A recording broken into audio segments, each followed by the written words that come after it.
क्या मोदी हैट्रिक लगाना चाहिए मोदी को? लगाने तो चाहिए। इंटरनेशनल लेवल पे देखें तो मोदी जी ने देश का नाम रोशन किया है। आज आप देख लीजिए, विश्व के अंदर कहीं भी कोई भी समस्या होती है या कोई भी आपदा आती है तो वहाँ पे सबसे पहले हिंदुस्तान खड़ा नजर आता है। चाहे आप कोरोना में देख लीजिए, चाहे फिर ईरान उसमें तुर्की के अंदर भूकंप में देख लीजिए, भारत ने मदद करी है। सोमालिया के अंदर डाकुओं की देख लीजिए, भारत ने अपनी नौसेना भेज करके जो नाविकों को बचाया है। तो हर जगह पे मोदी जी एक विश्व पटल पे हिंदुस्तान का नाम रोशन कर रहे हैं। जैसा हमारे विजन है कि 2047 विकसित भारत का, उस मुझे लग रहा है कि हम अचीव कर सकते हैं उसको। 100 साल के इसमें जितना हम चाइना को हम आगे बीट करेंगे, इसका पूरा विश्वास है हमें। कोविन का हो गया, कोविन के टाइम में सर्टिफिकेट्स हमें मोबाइल में आती थी, जबकि पूरे दुनिया में और किधर भी नहीं हुआ करती थी। वैसे यूपीआई ये एक बहुत इनोवेटिव आइडिया है और किधर भी नहीं हुआ। 5 सेकंड में हमारा बैंक टू बैंक ट्रांसफर हो जाता है और ये कभी किधर बहुत ही इनोवेटिव है। IMPS को लाया है। पीओके में लोग जो बोल रहे हैं भारत के साथ जाना चाहते हैं, हो सकता है बलूचिस्तान अलग हो रहा है तो पाकिस्तान के भी हिस्से हो ही जाएंगे। उगते हुए सूरज को हर कोई प्रणाम करता है, डूबते हुए को कोई नहीं करता। भारत है, सबको पता है, एक बढ़ती हुई अर्थव्यवस्था है, भारत आगे जा रहा है, तरक्की कर रहा है और फ्यूचर में और ज़्यादा करेगा। इसीलिए सभी भारत के साथ में आना चाहते हैं। आपको कैसे क्या लगता है कि मोदी का जो विजन है, कैसे चीन से आगे भारत जा सकता है? किन किन सेक्टरों पे काम करना पड़ेगा जिससे चीन से आगे आगे चला जाए? और जो इंडिया है, जो मोदी जी कहते हैं कि अगर हम थर्ड टर्म हम बने तो वर्ल्ड इकोनॉमी में 3rd नंबर पोजीशन होगा इंडिया का। जी, सबसे जो मेन सेक्टर है जिन पे हिंदुस्तान को फोकस करना चाहिए वो है इनोवेशन और टेक्नोलॉजी, क्योंकि यही दो क्षेत्र है जिनके अंदर हम आगे जा करके इसमें हम बहुत कुछ कर सकते हैं। जैसे आप देख रहे हैं कि अगर फिनटेक टेक्नोलॉजी की बात करें तो आज उसके अंदर भारत एक अग्रणी है, भारत का स्थान अग्रणी है, क्योंकि भारत ने उसके अंदर बहुत ज़्यादा रिसर्च एंड डेवलपमेंट के अंदर इन्वेस्ट किया है। आप UPI को देख लीजिए, पूरी दुनिया के अंदर UPI जैसे एडवांस टेक्नोलॉजी किसी के पास में नहीं है। इसी तरीके से अगर हम हर क्षेत्र में रिसर्च एंड टेक्नोलॉजी के अंदर इन्वेस्ट करते हैं, नई नई टेक्नोलॉजी करते हैं, कुछ इनोवेट करते हैं, तो हमारे पास में बहुत ज़्यादा चांस है कि हम चीन को पीछे छोड़ देंगे। क्योंकि वैसे भी चीन की अभी जनसंख्या है तो वो एक मतलब वयस्क की तरफ में बढ़ रही है, एक मतलब कि एक ओल्ड पॉपुलेशन हो रही है, बढ़ रही है, जबकि हमारे पास में यंग पॉपुलेशन ज़्यादा है। तो हमारे पास में इस क्षेत्र में इन्वेस्ट करने के लिए काफ़ी अपॉर्चुनिटीज़ है। आपको क्या लगता है कि मोदी गवर्नमेंट को जो 3rd टर्म में किन सेक्टर पे काम करना चाहिए और अभी किन सेक्टर पे अच्छा कर रही है? हमारे सेक्टर जैसे कि TCS हो गए, हम लोग डाटा, हमारा मेजर ये है, पहला है सर्विस सेक्टर है और दूसरा है एग्रीकल्चर सेक्टर, जो कि फर्स्ट सेक्टर प्राइम सेक्टर माना जाता है। इन दो सेक्टरों में हम मैन्युफैक्चरिंग में हम बहुत पीछे हैं।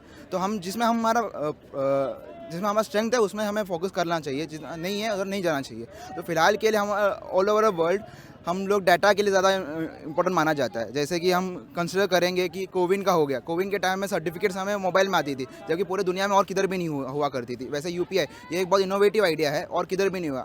5 सेकंड में हमारा बैंक टू बैंक ट्रांसफर हो जाता है और ये कभी किधर बहुत ही इनोवेटिव है। IMPS को लाया है। आज के डेट में भी USA में देखा जाएगा तो 3 दिन लगता है ट्रांजैक्शन होने के लिए, और बैंक टू बैंक हमारे सारे बैंक्स इंटरलॉक्ड है, इंटरकनेक्टेड है, वो किधर भी नहीं है। ये हम और अच्छे से एडवांस करोगे तो हम और आगे बढ़ सकते हैं। ऐसे ही जो भी सर्विस सेक्टर हमें बढ़ाना चाहिए, जैसे कि इन्होंने बोला कि टेक्नोलॉजी में हमें और इन्वेस्ट करना चाहिए। हमारा जैसे कि हम आए हुए हैं PhD ICC, एक जिधर हमारे वाइस प्रेसिडेंट आए हुए थे, उन्होंने उधर स्टार्टअप और MSME को प्रोजेक्ट करा था और बोला था कि स्टार्टअप्स को ज़्यादा इंपॉर्टेंस दे रही है गवर्नमेंट, क्योंकि स्टार्टअप्स के थ्रू ही, जैसे कि पेटीएम निकला, पेटीएम के थ्रू ही UPI निकला, वैसे ही काफ़ी ओला हो गया, ओला के थ्रू ही काफ़ी कुछ ऐसे निकल रही है। हम आज के डेट में EV इसके लिए, क्योंकि ओला है, ओला ने स्कूटीज़ में इन्वेस्ट करा, इसके लिए बाकी भी आ रही है। बीच में ही भारत मोबिलिटी बोल के एक्सपो चला था प्रगति मैदान में, उसके थ्रू ये हुआ था कि काफ़ी इंडिया ने भी काफ़ी सस्ते दाम में, जो कि इंटरनेशनल लेवल में जो भी बनाए हुए वो सस्ते दाम में इंडिया में भी प्रोड्यूस करने वाले हैं। काफ़ी स्टार्टअप्स निकले, कम से कम 500 के आसपास स्टार्टअप्स आए हुए थे कि जो अपने अपने प्रोडक्ट्स दिखा रहे हैं कि उन लोग क्या अलग सा दिखा रहे हैं। और आज के डेट में भी बहुत सारी कंपनीज हैं कि इंडिया में आके असेंबल कर रहे हैं। भले हम प्रोडक्शन नहीं कर सकते, हमारी कैपेसिटी में नहीं है, तो हाँ इधर असेंबल हो रही है, क्योंकि बहुत इंपॉर्टेंट चीज़ होती है कि असेंबल कम से कम एक लेवल ऑफ प्रोडक्शन इंडिया में हो। ये भी हम ट्राई कर रहे हैं, जो कि मैन्युफैक्चरिंग जिधर हमारा स्ट्रेंथ नहीं है वो नहीं है, उसकी जगह सर्विस ही हम कर रहे हैं, उसमें ही फोकस करें हम।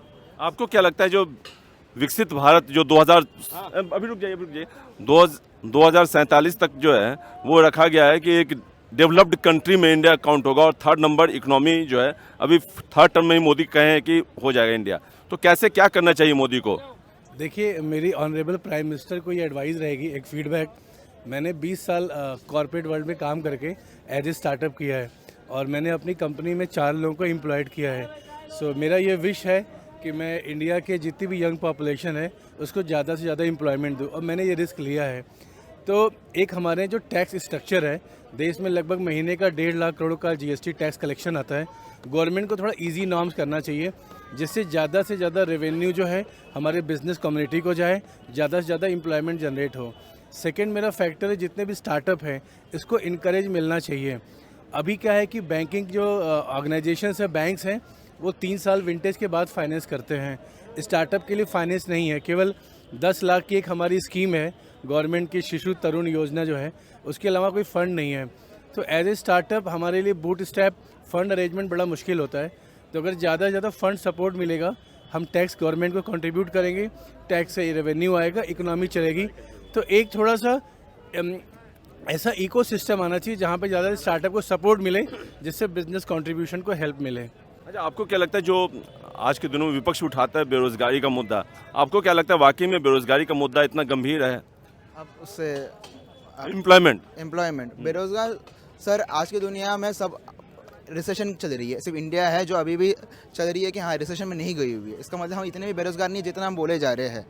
और बेरोजगारी की बात रही तो ऐसा कभी हुआ ही नहीं है कि इकोनॉमी में कि फुल एम्प्लॉयमेंट कभी अचीवेबल नहीं है। बेरोजगार कितने, हम उतना ही लोग बढ़ते जा रहे हैं, तो फिर बेरोजगारी तो है। जितना जॉब है उतना ही गवर्नमेंट कहाँ से और जॉब लाएगी? उनको भी तो एक सेक्टर निकालना पड़ेगा। जैसे कि अभी स्टार्टअप्स आए हुए हैं, स्टार्टअप्स के थ्रू ही अभी एम्प्लॉयमेंट कराएंगे। इसलिए तो स्टार्टअप कल्चर को इंपॉर्टेंस दे रही है कि हाँ गवर्नमेंट जॉब ना दे के कोई उनके थ्रू जॉब्स देंगे जो बिजनेस खड़ा कर रहे हैं, जिससे कि नया टेक्नोलॉजी है, जिससे कि हमारे वर्ल्ड लेवल पे कुछ हो। तो बेरोजगार सिर्फ ये नहीं होता है कि गवर्नमेंट जॉब्स नहीं मिल रही इसके बेरोजगार नहीं हो जाएंगे।